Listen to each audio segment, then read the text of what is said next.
Bonjour à tous, merci pour votre présence. Donc oui, effectivement, aujourd'hui, on va parler cockpit de la supervision de sécurité. En intro, rapidement, Sopra Steria est connu pour toutes les capacités de développement, et côté cyber, on va être sur deux entités. Une première qui va s'occuper de toute la partie cybersécurité avec les 3 cybercentres, et la dernière, c'est l'entité cyberdéfense et intelligence, celle auquel on fait partie, et c'est dans ce cadre-là qu'on a développé le démonstrateur avec Arthur qui m'accompagne. On est parti d'un constat, c'est que tous les 3-4 ans, il y a un nouveau produit de sécurité qui va sortir sur le marché, qui va s'empiler avec ceux précédents. Donc on a vu les EDR, les XDR, les NDR, et ça va faire une nouvelle console pour les opérateurs, une nouvelle console pour les administrateurs à veiller, à utiliser. Et au final, si on veut avoir une vision globale de la supervision de sécurité de son SI, il va falloir aller voir toutes ces consoles. Et en plus, après, il y a les produits qui vont avoir un périmètre plus ou moins clair, plus ou moins amovible, qui vont s'entrecouper. Et donc nous, de ce constat-là, on s'est dit ok, on va pas essayer de faire un produit pour les remplacer. On va essayer de faire quelque chose qui va donner une vision pour le SOC, une vision pour le RSSI, une vision unique dans une seule interface. Donc l'idée de ce démonstrateur qu'on a fait cette année, il avait 4 objectifs. Le premier, ça va être de remettre le métier au centre des différentes interfaces. Dans les différents produits, on va avoir des choses techniques, par exemple des hostnames, des IP qu'on parle souvent, et entre techniques c'est compréhensible. Mais dès qu'on va parler avec des personnes qui vont plutôt être sur la prise de décision sur le côté métier, ça va devenir moins compréhensible. Ensuite, c'est du coup pouvoir contextualiser tous les impacts. Donc, quand on parle de détection, les alertes, les événements, on va essayer de vouloir les contextualiser avec l'impact métier que vont avoir ces événements de sécurité. Et enfin, donc, remettre le risque aussi en valeur, parce que quand on va parler avec la gouvernance, par exemple, eux, ils vont connaître les scénarios opérationnels, les risques résiduels, et savoir que une IP a une alerte critique, ce qui va les intéresser, c'est ok, ça rentre dans quel scénario que j'ai pu prévoir moi à l'origine quand j'ai fait mon analyse de risque. Et en rassemblant tout ça, en fait, le but ultime, ça va fluidifier toute la communication entre les différentes entités d'une entreprise ou de la DSI, pour parler après avec tous les preneurs de décision en cas d'incident ou pour faire des évolutions sur le système d'information. On est ensuite, en regardant un peu comme les différents produits de sécurité qui existent dans les catalogues des différents éditeurs, on s'est rendu compte qu'il y avait le SIEM qui se retrouvait plus ou moins au centre de tout l'écosystème. Donc à gauche, là, on va avoir toutes les traces techniques. Donc le SIEM, il va récupérer les logs des serveurs, des applications, et après on peut se dire qu'il va aller récupérer les logs des produits de sécurité. Donc il va récupérer les logs des EDR, des NDR, et tout autre scanner de vulnérabilité aussi, audit de conformité. On peut prévoir large dans ce panel. Mais il nous manque toujours cette partie métier dont je parlais tout à l'heure. Et donc là, on va venir rajouter ce qu'on a appelé le contexte, avec l'inventaire, par exemple, de ce qu'il y a sur le parc du SI. On va rajouter justement toute la partie business, métier, en fonction de cet inventaire. Donc on va s'interconnecter avec les CMDB et autres produits. Rajouter la threat intelligence et aussi, du coup, ce dont je parlais tout à l'heure, les analyses de risque. En mélangeant, en rajoutant cette couche de contexte sur l'ensemble des événements qu'on va récupérer de la collection de produits de sécurité qu'on pourrait avoir, ça va nous permettre justement d'arriver à cette vision qui parle au plus de personnes possible et dans une interface que l'on espère unique. Maintenant, donc, si on passe rapidement à la partie démonstration, l'idée, c'est qu'on a monté une plateforme fictive en interne chez nous, en représentant une entreprise qui a un site de e-commerce et qui souhaite justement résumer et faire cette unique interface. Donc, dans cette entreprise, on va avoir une équipe des ressources humaines qui va utiliser une application en interne pour faire sa gestion du quotidien. Une équipe, la DSI, qui gère l'infrastructure et toute la partie du site e-commerce. Une équipe de R&D qui gère tout ce qui va être vendu sur le site de e-commerce, et le juridique, tout ici avec son application interne. Ça, c'est voilà. Je pose le contexte pour essayer d'avoir un peu plus de compréhension sur la démonstration qui va suivre. Au niveau de l'architecture, on est resté sur quelque chose de plutôt simple, avec une DMZ qui fait l'interface avec tout ce qui va être externe. En interne et en interne sur le SI, on va retrouver tous les services utilisés au quotidien par les différents collaborateurs de l'entreprise et la partie admin, avec quelques erreurs qu'on a volontairement insérées dans l'architecture. Au niveau des produits qu'on a utilisés, donc on est parti des assets qu'on avait à disposition. Donc on a utilisé le SIEM qu'on édite chez Soprasteria, donc Mactan, qui lui va collecter donc l'ensemble des logs du système d'information et qui va justement aller récupérer les informations d'inventaire dans la CMDB, inventaire donc technique donc de tous les autres présents dans l'entreprise, et avec cette partie métier qui se rajoute par-dessus. Donc savoir à quel service métier est rattaché une IP ou un autre pour l'entreprise. On a utilisé un outil d'audit de conformité donc qui s'appelle TISCAP, qui à partir d'une description d'une politique SSI va pouvoir scanner le parc et ressortir un état de conformité par rapport à la politique SSI demandée par l'entreprise. Et enfin, on a le scanner ThreatWatch, donc là qui va scanner les différentes vulnérabilités sur le parc et avec une contextualisation environnementale et des vulnérabilités, plus un rajout de CTI par-dessus pour pondérer à la hausse ou à la baisse les différentes vulnérabilités. Et donc on a dégagé deux cas d'usage. Donc le premier, on est sur un cas d'usage préventif. L'idée ici, c'est de repartir des analyses de risque réalisées en amont par la gouvernance. Quand on en retire les différentes techniques Mitra-Attack qui ont été identifiées dans les scénarios opérationnels, qu'on va venir mapper avec les règles de détection. Donc on va récupérer les règles de détection qui sont dans le SIEM, et éventuellement aussi toutes les règles de détection qui pourraient être dans des EDR ou autres sondes placées sur le SI. Et en mappant, chacune de ces règles sont contextualisées pour indiquer quelle technique du Mitra-Attack on cherche à détecter avec cette règle. On le map avec les scénarios opérationnels qui ont, pour chacune des étapes du scénario, la technique qui pourrait être utilisée par un attaquant.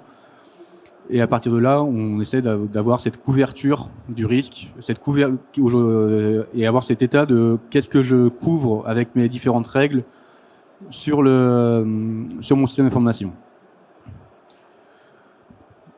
Donc là, vous avez la plateforme qu'on a développée dans le cadre du démonstrateur. Alors, c'est le tableau de bord en entrée. Donc déjà, on peut retrouver les différentes BU que j'ai citées tout à l'heure. Donc on va retrouver le service juridique, le e-commerce, les ressources humaines. L'idée, c'est de découper en fait tout ce dont on parle vraiment avec le métier. Donc en se basant sur ce qu'on a récupéré de la CMDB, on va pouvoir dire les différentes alertes sur ce métier-là, les vulnérabilités qui sont placées et donc le score dans compliance donc par rapport à l'audit de conformité. Ça permet d'avoir ce premier état des lieux et ça va pouvoir aussi du coup aider à prioriser les actions en fonction de la priorité qu'on donne sur le métier. Aujourd'hui, pour mon entreprise qui était du JCO sur du e-commerce, c'est le e-commerce du coup la priorité. Donc on va pouvoir se focaliser sur cette partie-là, sur la compliance, sur les vulnérabilités et les alertes quand il y en aura. Dans le premier cas d'usage donc préventif, ce qui va nous intéresser, ça va être la partie couverture de mes risques. Donc on va pouvoir se déplacer sur la matrice de couverture. À partir d'ici, on retrouve la matrice de placement des risques en fonction de la probabilité et de l'impact. Donc on va retrouver donc mes identifiants de risque en haut, donc dans la zone orange et la zone rouge. Et en dessous, on retrouve l'ensemble des règles de détection qu'on a pu développer sur le système d'information par rapport aux techniques Mitra-Attack. Celles que vous pouvez voir mises en valeur en vert, c'est celles qui sont relatives aux différents scénarios opérationnels qui sont dédiés à la BU e-commerce. Et les autres couvrent d'autres risques qui ont pu être définis pour d'autres parties du système. Et là, voilà, on peut du coup directement voir si les différentes techniques qui pourraient représenter un risque pour mon SI sont bien couvertes au moins par une ou plusieurs règles de détection. Puis si on veut aller un petit peu plus loin dans l'analyse de ma couverture sur le Mitra-Attack et vérifier que j'ai bien couvert mes différents scénarios résiduels, scénarios opérationnels, je peux en sélectionner un. Donc là, on va avoir un résumé donc, du scénario qui a été défini. Donc on était parti sur le risque d'un employé mécontent qui a été renvoyé, qui extrait la base client de l'entreprise pour après la revendre ou faire du tort à l'entreprise. Et là, comme vous avez pu le voir, les cases vertes qui étaient activées ne le sont plus, parce qu'on va justement filtrer toujours au plus proche de ce qu'on demande la partie de la couverture Mitra-Attack. Et ça va être seulement les règles qui concernent ce scénario qui seront mises en valeur dans le tableau. Si je prends les risques 2, donc là, ça va nous intéresser par rapport à la partie après investigation pour la suite. C'est pour ça qu'on va les passer en revue. On est parti sur l'hypothèse d'un groupe de cybercriminels qui exploitent des vulnérabilités sur le site de e-commerce pour après exfiltrer la base de données et revendre ça à l'extérieur. Donc là, on a mis en place différentes techniques pour quand on a réalisé les scénarios opérationnels. Puis, donc à partir de reconnaissance et initial access, qui vont se retrouver dans un autre scénario. Donc, hop, si on avance dans la démonstration. Voilà. Quand je prends mon quatrième risque, on va retrouver donc la même phase de reconnaissance et d'accès initial, et on va avoir une différence au niveau du troisième. Et ça va nous aider à contextualiser la suite au niveau de tout ce qui va être partie analyse en cas d'alerte.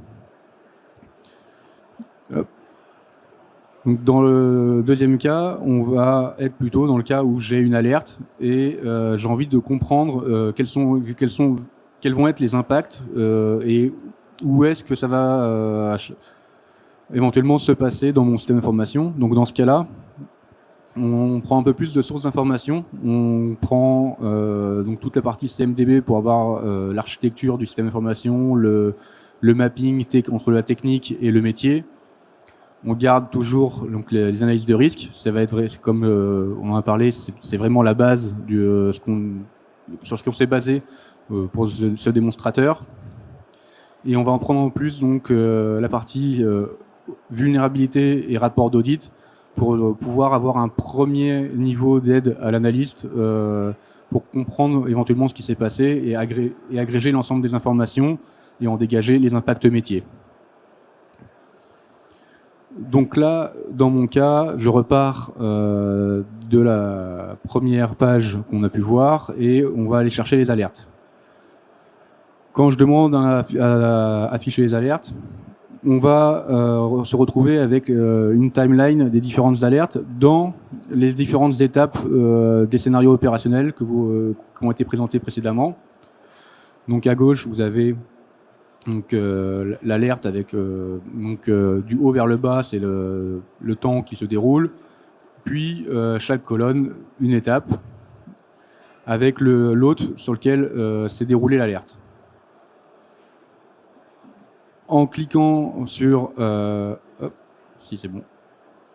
pour avoir le détail, je vais retrouver donc le détail de l'alerte par rapport à ce qui s'est passé, mais on va surtout retrouver la technique Mithra-ATT&CK auquel il est rattaché et les scénarios opérationnels en fait auxquels ils sont rattachés. Donc là, je vais commencer à avoir une première idée de où je vais avoir un potentiel impact sur mon système d'information, à quoi c'est rattaché. L'idée derrière, c'est de pouvoir filtrer au fur et à mesure et se rendre compte si un des scénarios que l'on a défini au début lors de nos analyses de risque est en train de se réaliser. Donc ensuite, je prends, là on a vu que j'avais 3 scénarios. Si je prends la deuxième alerte, on va retrouver les 2 scénarios que je vous ai présentés, donc les cybercriminels qui exploitent des vulnérabilités et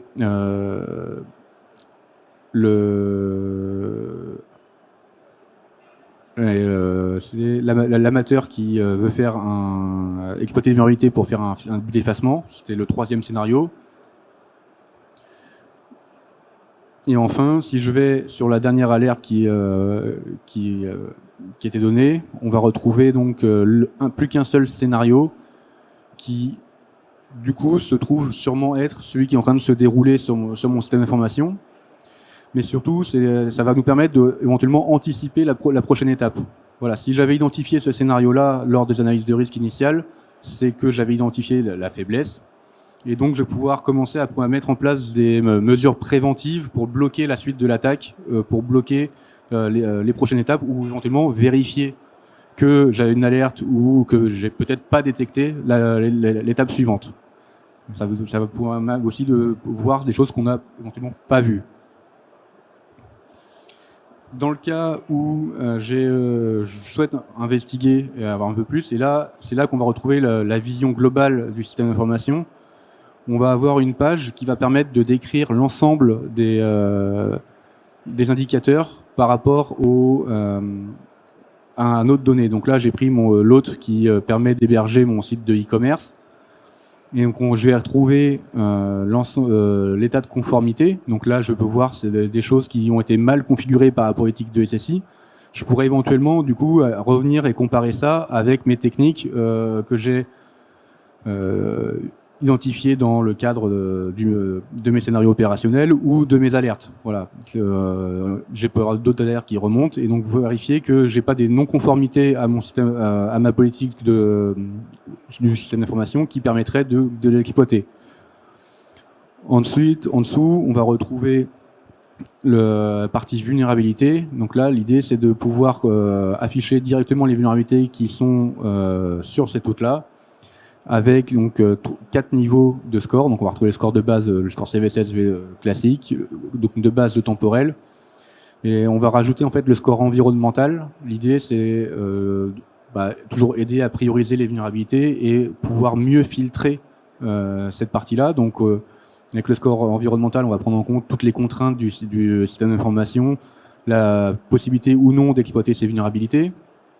Et enfin, un score contextualisé. Donc là, c'est là qu'on vient rajouter la couche de CTI pour pondérer ce score environnemental en fonction de la menace et de son état. On retrouve à droite après, donc là, ce qui va être plutôt supervision système, mais qui pourrait éventuellement permettre de corréler des informations. Aujourd'hui, voilà, on est arrivé sur un premier niveau de ce démonstrateur à partir de ces 4 assets. Et on envisage de le faire évoluer vers plus de capacité de corrélation. Par exemple, on pourrait rajouter toute la partie authentification sur l'hôte. On pourrait rajouter de nouvelles sources d'informations avec des sondes supplémentaires. Là, aujourd'hui, on était sur les sondes avec un SIEM, l'audit de conformité et la Threat Intelligence. Mais continuer à trouver des points sur lesquels on peut mapper les choses, les hôtes et les alertes, trouver des points de rapprochement pour justement toujours arriver sur ce concept de mettre le métier au niveau de l'impact et de tout contextualiser.